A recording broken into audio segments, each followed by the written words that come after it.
زندگی جو ہے نا، یہ 4-5 شوقوں کا ہی مجموعہ ہے۔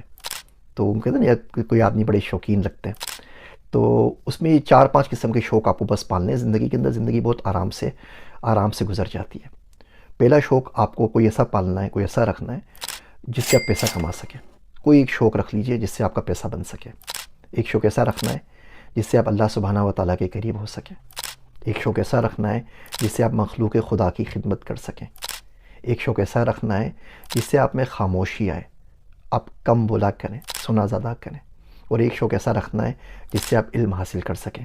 یہ 5 شوق اگر زندگی میں کسی کی آ جائے نا، تو یقین جانیے اس شخص کو آگے بڑھنے سے کوئی نہیں روک سکتا۔ آپ کا شوق ہے کمپیوٹر سائنس، آپ اسے پیسہ کمانے لگ جائیں۔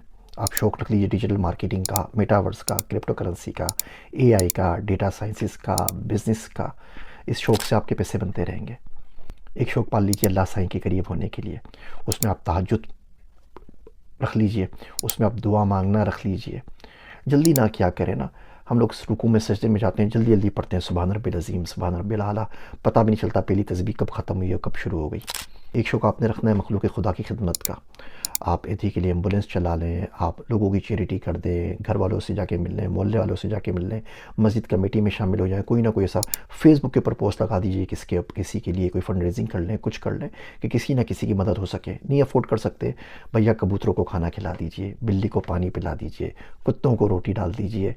ایک شوق پال لیجیے چپ رہنے کا۔ ہم لوگوں کو بڑا شوق ہوتا ہے بولنے کا، ہر بات میں رائے دینی ہوتی ہے، ہر سیاست کے اندر کچھ نہ کچھ تجزیے کرنے ہوتے ہیں۔ اور آخری چیز جو آپ کو شوق ہونا چاہیے وہ علم حاصل کرنے کا۔